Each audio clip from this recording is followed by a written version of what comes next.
राधे राधे दोस्तों, आप सभी कैसे हैं? आप सभी प्रभु की कृपा से स्वस्थ होंगे और स्वस्थ रहने की भरपूर कोशिश करें। दोस्तों, आज हम बात करने जा रहे हैं उस बात की जिसकी जानकारी बहुत कम लोगों को है। कभी कभी हम कुछ ऐसा कर देते हैं जिसका हमें पछतावा पूरी उम्र रहता है, लेकिन अगर वो गलती किसी और के लिए सही साबित हो जाए तो हमारी ग्लानि अर्थात अपराध बोध कम हो जाता है। ऐसा ही कुछ हमारे अर्थात हम सभी के ऋषि नारद मुनि जी के साथ हुआ। दोस्तों, यह बात बहुत पुरानी है। नारद जी के एक श्राप के कारण भगवान विष्णु जी को धरती पर अवतरित होना पड़ा था। श्री राम बनकर धरती को राक्षस और रावण के अत्याचारों से मुक्त कराया था। यह बात तब की है जब एक बार नारद मुनि के मन में काम वासना का जन्म हुआ और वो सोचने लगे कि सब भगवान देवता गंधर्व सबकी पत्नी है, उनके साथ है तो मेरी पत्नी क्यों नहीं है। ये सोचकर उनके मन में यह ख्याल आया कि क्यों न मैं भी विवाह कर लूं। यह सोचकर वो भ्रमण कर रहे थे कि उनकी नजर एक सुंदर स्त्री पर पड़ी और नारद मुनि ने सोचा क्यों न मैं इस स्त्री के साथ विवाह कर लूं, यह तो बहुत सुंदर है। ऐसा सोच नारद जी उस स्त्री के पीछे जाने लगे। उस स्त्री के पीछा करते वो एक नगर में पहुंच गए।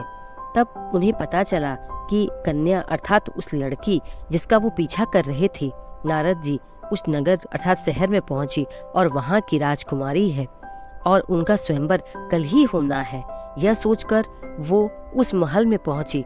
तब वहां के सैनिक ने पूछा, ऋषिवर आप यहाँ कैसे आए हैं? कोई काम है तो बताइए। तब नारद जी ने कहा कि मैं राजकुमारी के स्वयंवर के लिए आया हूँ। तब वहां के लोग हंसने लगे और कहने लगे कि आप ऋषि हैं और ऋषि की शादी राजकुमारी जी से नहीं होती। राजकुमारी का विवाह तो राजकुमारों के साथ होता है, इसलिए आप यहाँ से चले जाएं। ऐसा बोलकर वहाँ के सभी दास दासियां और सैनिक हंसने लगे। यह सब देख नारद जी को बहुत गुस्सा आ रहा था और वह सोचने लगे कि मैं तो अब सुंदर राजकुमार बनकर आऊंगा और राजकुमारी से विवाह करूंगा, तब देखता हूँ मुझ पर कौन हंसता है। ऐसा सोचकर वो भगवान विष्णु और माता लक्ष्मी के पास पहुँचे। नारद मुनि वहां पहुंचकर सारी बात भगवान विष्णु जी और माता लक्ष्मी को बतलाई। तब विष्णु भगवान ने नारद जी से कहा कि नारद मुनि, यह सब आपके मन में काम वासना के जागृत होने से हुआ है।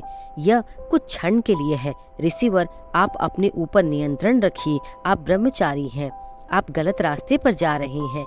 यह सब मोह माया है और आप वो ऋषि है जो मोह माया लोभ से विरक्त है, भक्ति भाव के मार्ग पर चलने वाले व्यक्ति हैं।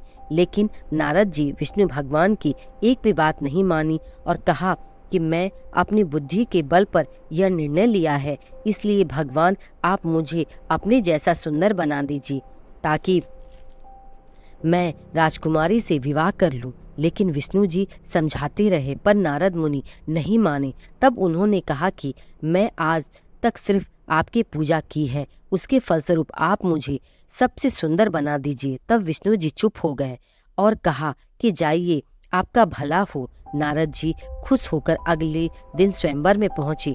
तब राज दरबार के सभी लोग नारद जी को देखने लगे। तब नारद जी ने सोचा कि क्या मैं इतना सुंदर लग रहा हूँ कि सब लोग मुझे ही देख रहे हैं। ऐसा सोचकर वो काफी खुश हो रहे थे।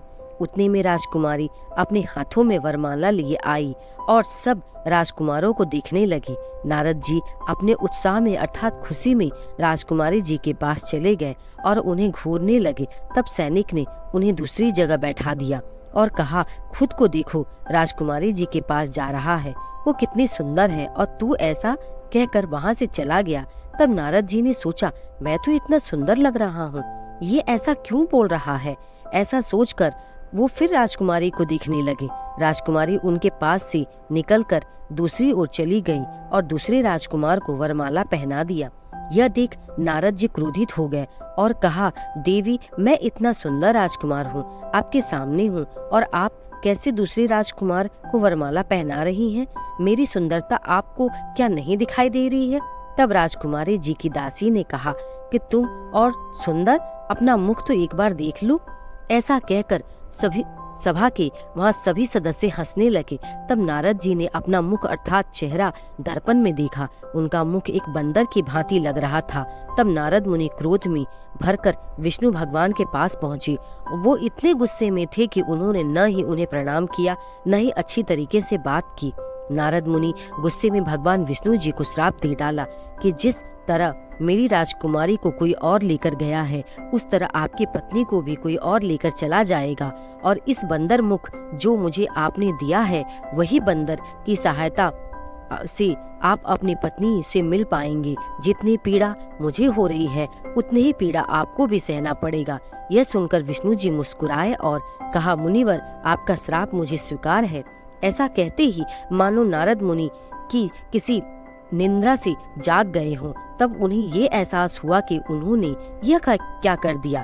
तब वे भगवान विष्णु के चरणों में गिर गए और माफी मांगने लगे। तब भगवान विष्णु जी बोले, इसमें तुम्हारा कोई कसूर नहीं, तुम्हारा संयम तुम्हारे वश पर नहीं चल पाया। तब नारद मुनि ने कहा, भगवान, मैं भक्त होकर अपने भगवान को कैसे श्राप दे सकता हूँ।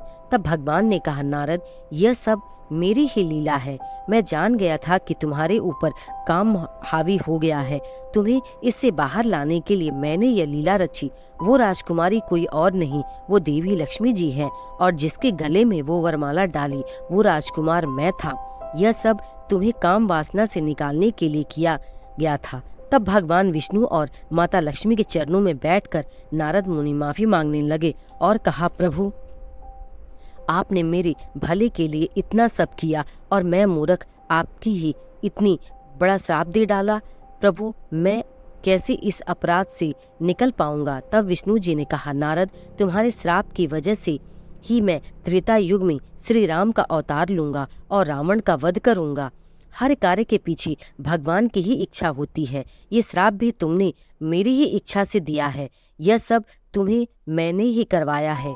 इसलिए मानव के साथ अगर अच्छा या बुरा हो रहा हो तो धैर्य रखना चाहिए, क्योंकि भगवान हर काम के पीछे कोई ना कोई वजह होती है जो हम भक्तों को समझ नहीं आती है।